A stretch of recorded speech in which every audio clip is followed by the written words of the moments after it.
Bismillahirrahmanirrahim. Assalamu alaikum, class 8. Hope everyone is fine and enjoying good health. Beta, remaining part of chapter number 11 I'm going to discuss with you people. Fine, I'm going to start from Sir Syed Ahmed Khan. He was born in 1870 and died in 1898. He was one of the main figures, he was one of the main personalities who played a wonderful role for the freedom of the Muslims. He was the person who used the word nation for the Muslims. He was the person who just educated the Muslims that they should learn education. They should just stay away from the politics, and they should focus on their attention to get knowledge, to get information, to learn. The main step for this, the education he made, the starting of the Anglo-Oriental College. First he made the Anglo-Oriental School, then it converted into college, then in 1920 it converted into the universities. And he was a wonderful person.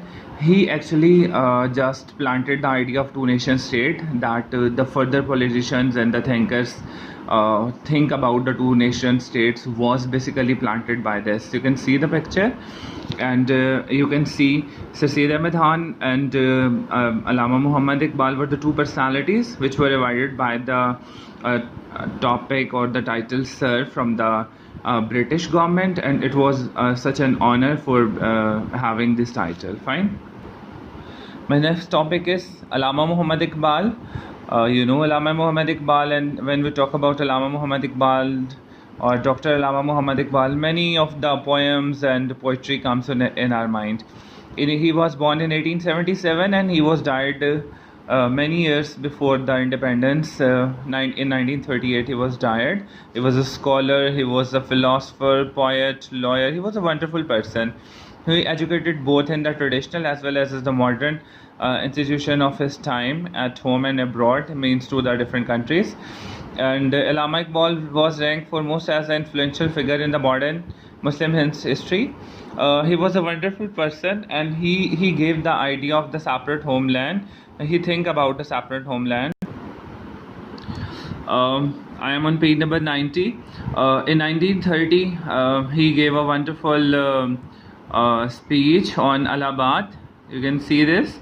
Fine. And he addressed to the people, on this procession, on this program, people were thinking that he will come and share the poetry, but he just gave the idea to the Muslims that the Muslim majority areas should be made a separate homeland.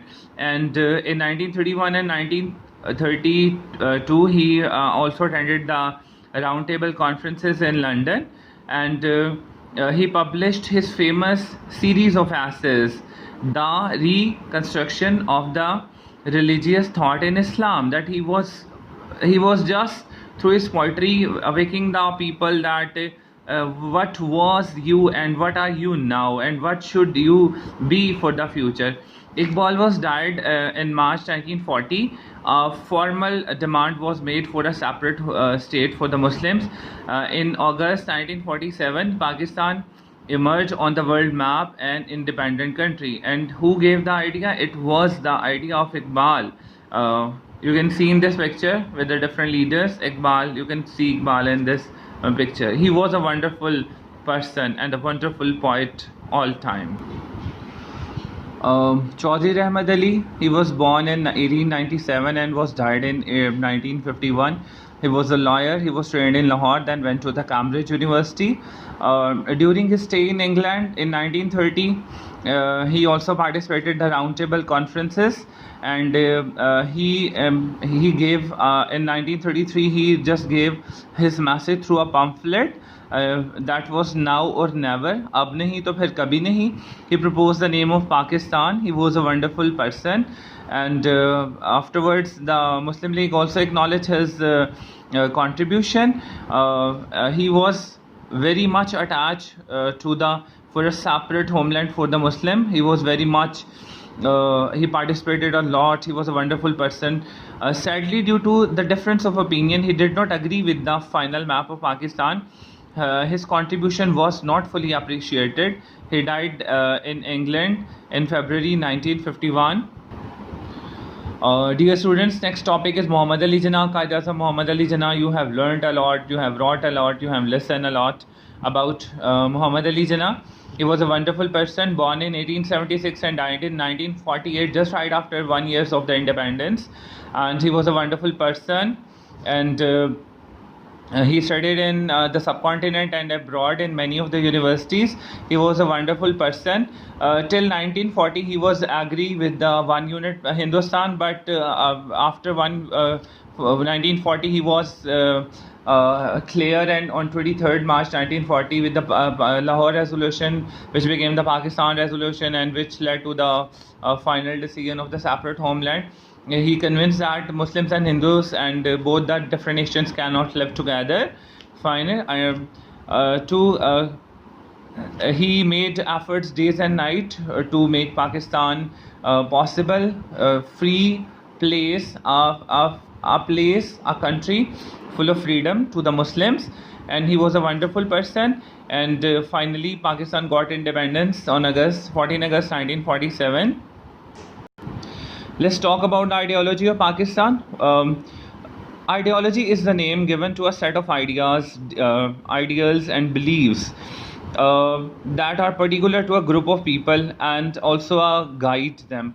When we talk about ideology, it's all about thinking. It's just a complete plan that completely describes something. So when we talk about the ideology of Pakistan, that Pakistan is taken for the name of Islam, and people over here will spend their lives according to the beliefs and according to the principles of Islam. Actually, at the end of the Mughal Empire, the Muslims faced a lot of problems, and during the session, the rule of the British, they faced a lot of things. So they came to know that they have a different ideology. They have a proper set of beliefs and rules that are altogether different from the beliefs and rules of the Hindus and the British.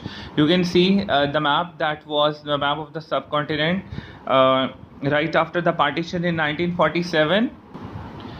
Qaid-e-Azam presented his 14 point in 1929, and the points were for the points were related to the people living for the rights of the Muslims, and for the rights of the different people, and for rights of the minorities also. And he just clear instructions about in his 14 point.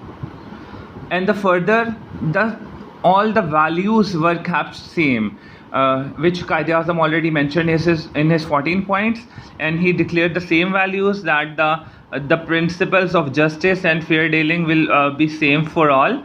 And Pakistan was indeed a homeland, not only for the majority and the Muslim, but the minorities also. Qaid-e-Azam never ignored the minority, because Muslims faced lots of problem. Even being a nation, they were not minority, but still they faced a lots of problem with the India, in Hindustan, or the one unit Hindustan that was before the independence. After the death of Qaid-e-Azam in 1949 March, objective resolution was passed, and then the Constitution of Assembly 1952 and 1954, then the Constitution of 1973 presented by in the time of 1962 and 73 by the time of Zulfikar Ali Bhutto.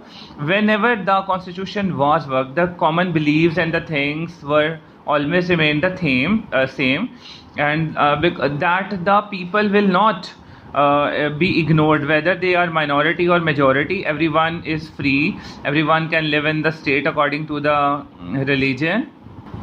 So in all the 3 constitutions that are made in Pakistan so far, the basic ideology is the same. The basic ideology is actually regarding the creation of Pakistan has continued to be the guiding principle that will never change. Fine.